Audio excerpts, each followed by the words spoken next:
Ya está con nosotros Federico Kramerman, expresidente de FOSE y actual candidato a diputado por Unidad Popular, Frente de Trabajadores, que no están entendiendo nada, pero le damos la bienvenida. ¿Cómo andas? ¿Todo bien?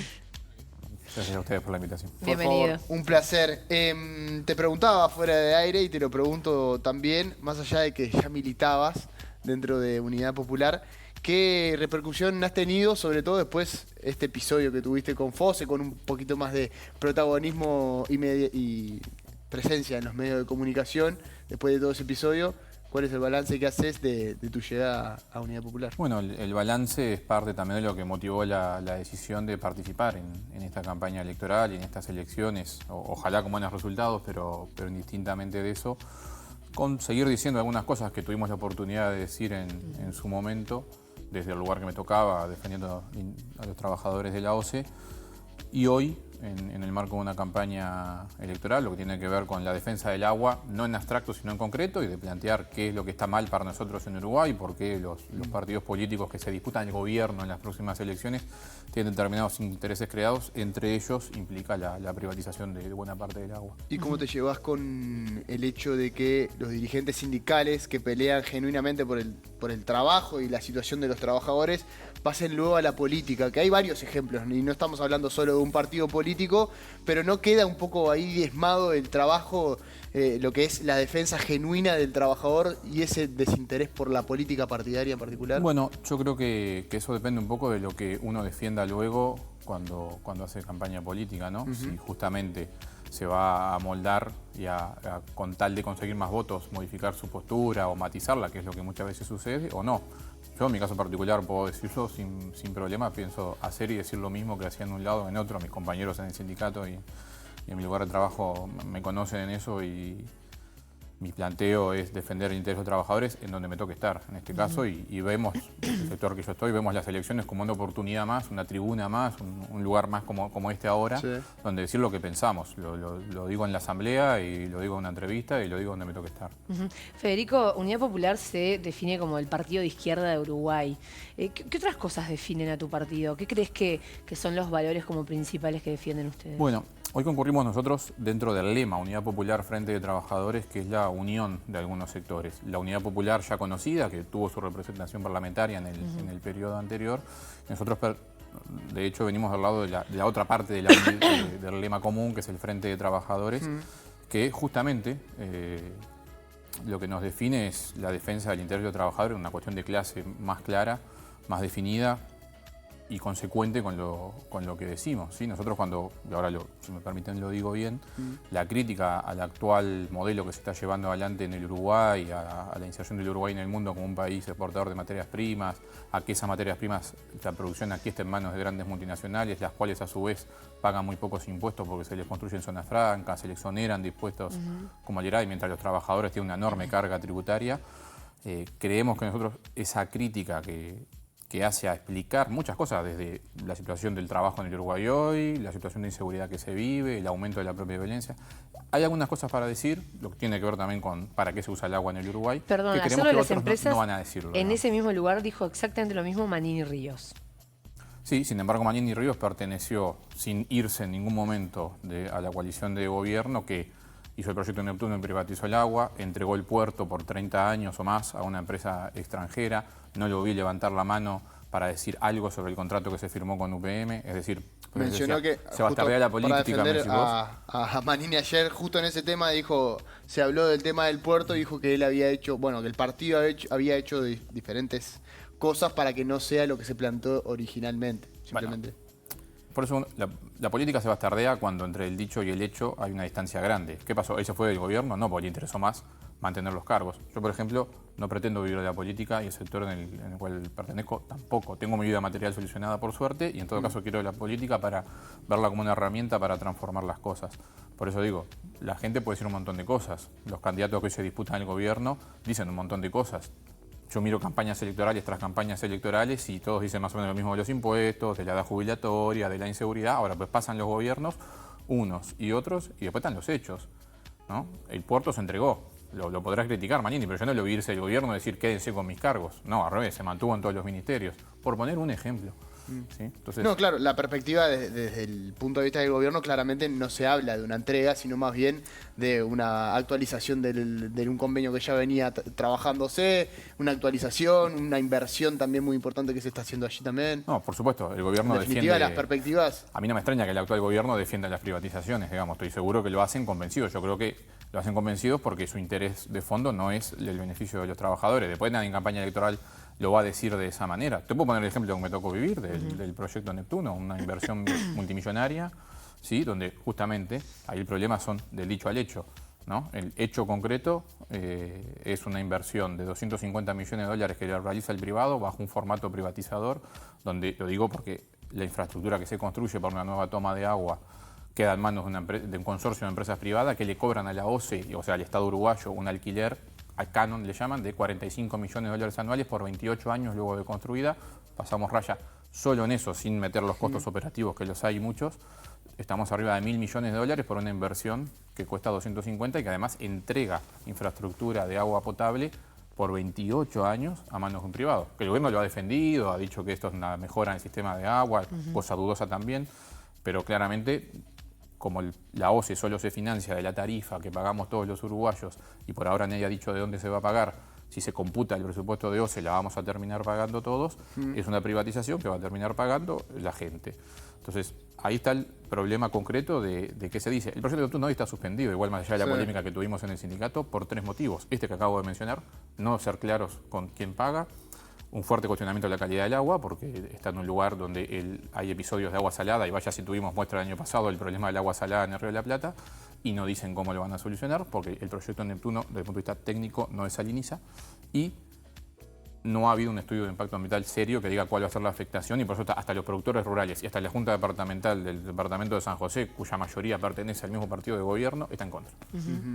¿Pudiste ver los programas de los otros partidos? Porque a uno le llama la atención, ¿no? Esto que vos decías, tuvimos una sequía tremenda, se advierte que podemos llegar a tener otra sequía muy grande, el tema del riego, no solamente el agua que consumimos acá en la zona metropolitana, sino el agua como recurso en sí, es un tema importante y parece que no forma parte de las agendas. O forma, como yo justamente he leído y he escuchado con atención las propuestas de los partidos. Ahora algunos se acuerdan de construir la represa de Casupá, que no la construyó nadie, digamos, el proyecto existe hace varios periodos, pero fuera de eso, siempre los programas de estos partidos son atacar los síntomas y nunca la causa del problema.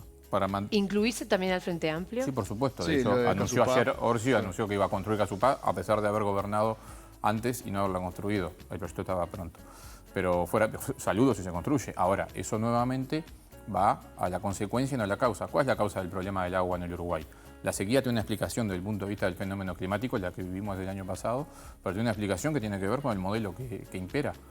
Solo por poner ejemplos, ¿no? Solo la planta UPM que se inauguró en el centro del país, solo esa planta de las 3 que hay en Uruguay, esta que se vendió con la producción de celulosa más grande del mundo, consume más o menos 20 veces por día la cantidad de agua que consume la población de la ciudad de Montevideo. Es decir, 20 Montevideos se come de agua por día.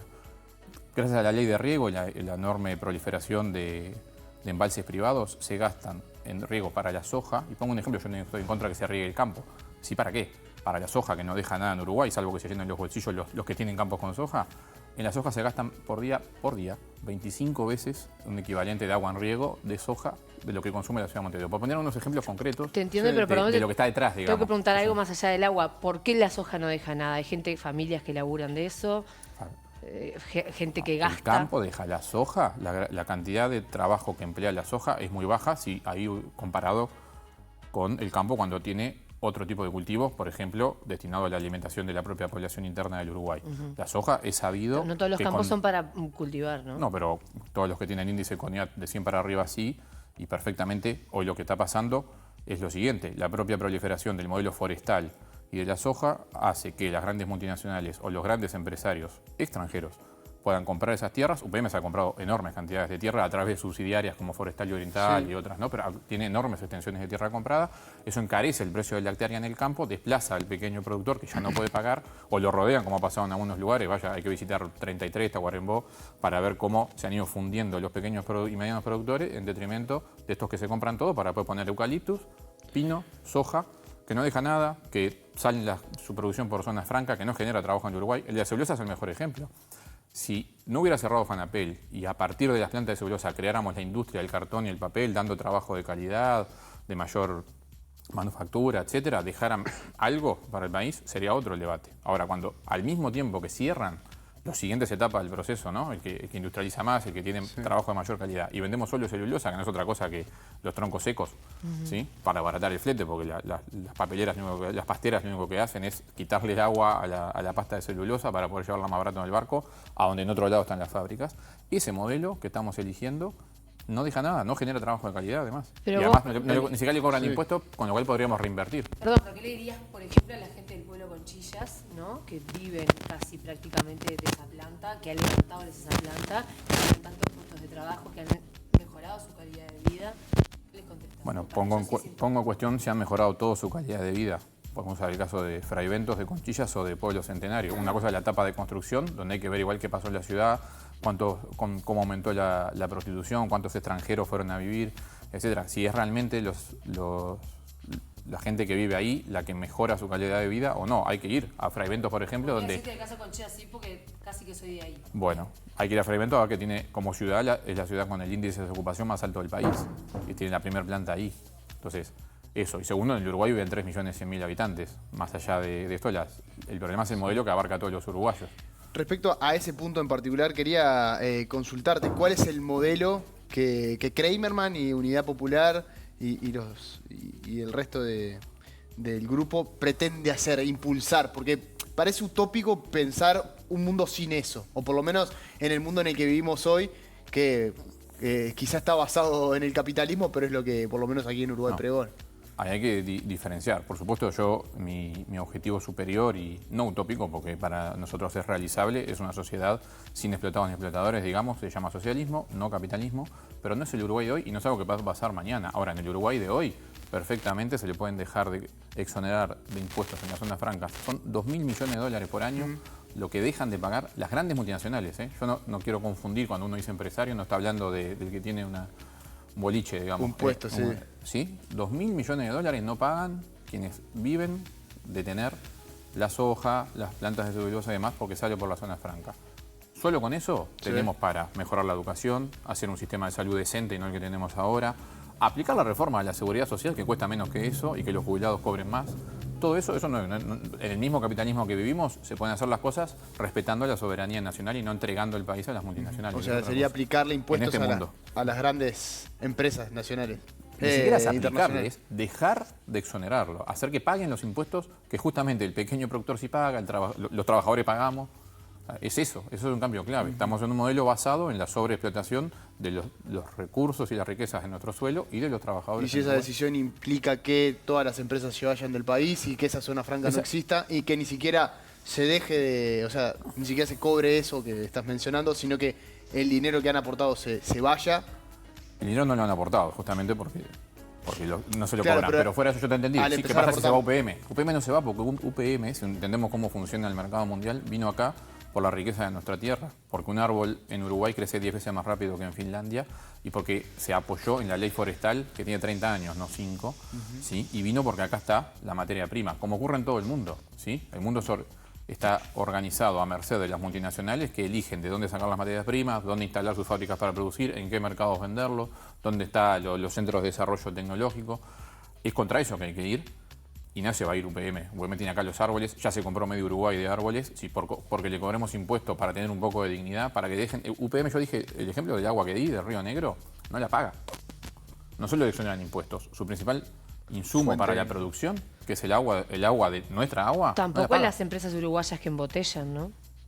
Las empresas uruguayas que embotellan cuando tienen pozo, no. Y bueno, está mal, por supuesto. Nosotros durante la sequía que haya más una reglamentación, pero todavía no se puso. O sea, hay un decreto, pero no está reglamentado. Igual estamos hablando de cosas distintas porque en fábricas de refrescos dan trabajo de determinado tipo y las papeleras no, pero bueno, podríamos... Claro, pero en realidad si uno piensa el agua como recurso en esa discusión que tuvimos cuando sucedió todo lo del agua salada, que parece que todos empezamos a despertarnos en lo importante del recurso y después nos olvidamos. Eso también es un tema. Por supuesto, nosotros decíamos que no había que olvidarse justamente.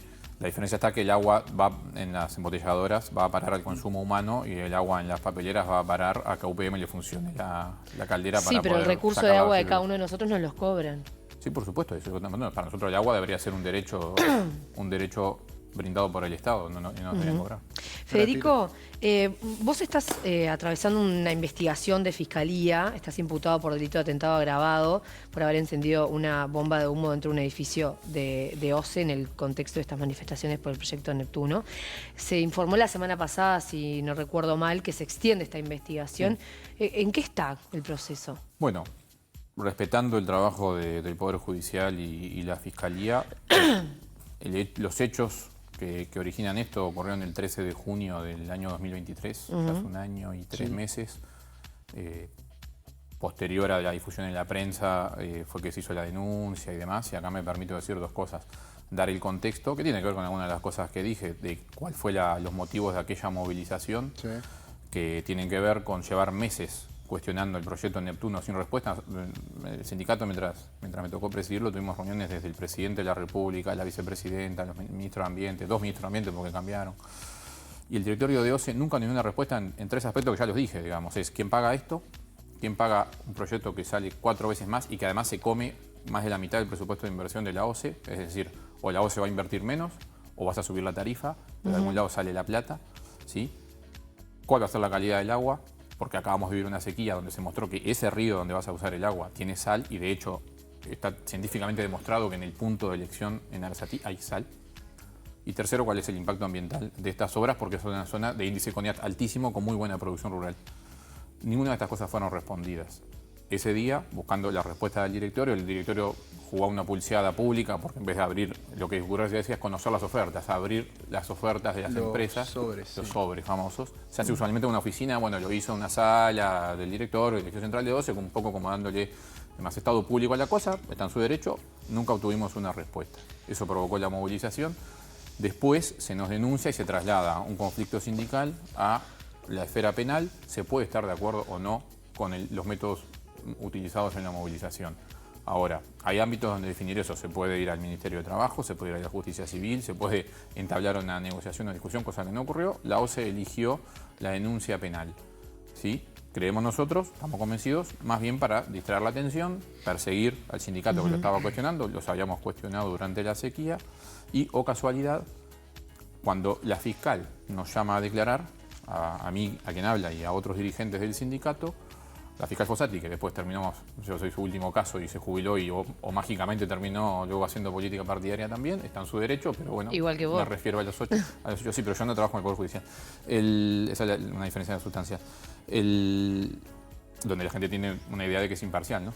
El día que me citó Fossati, miércoles 23 de agosto del 2023, 12:30 horas, mientras yo y otros compañeros declarábamos en la Fiscalía, exactamente a la misma hora del mismo día, el directorio de OCE adjudicó a una de aquellas ofertas el contrato por $1.000 millones.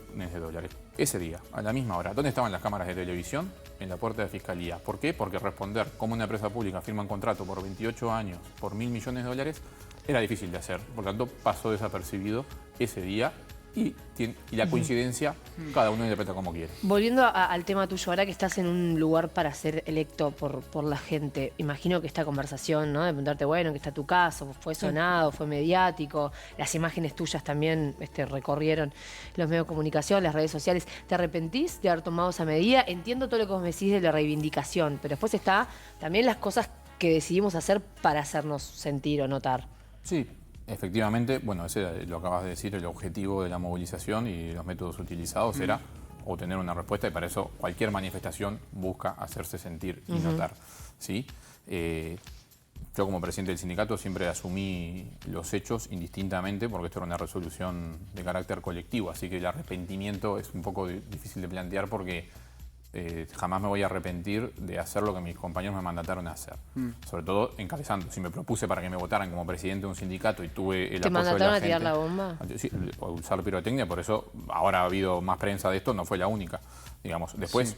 Adentro del edificio. Que eso fue utilizado para desviar el foco. Quizás me arrepiento en el sentido de que lamentablemente lograron pasar con el Neptuno bajo cuerda gracias al desvío de atención pública de este tema. Respecto a Betina Ramos, que es la fiscal que actualmente pide la extensión de la investigación, la prórroga en el tiempo para continuar la investigación, ¿también adjudicás intencionalidad, No, para teniendo en nada. cuenta que mencionaste que Gabriela Fossati, y además dijiste que después se fue a hacer política, no sé qué, el respecto a la fiscal que parece seguir la línea de la investigación y que pide una prórroga en ese sentido, ¿también hay una intencionalidad allí? Muy por el contrario, creo que el último periodo de prórroga tiene la búsqueda de la seriedad a la hora de investigar y eso me consta. De hecho, mi defensa estuvo de acuerdo.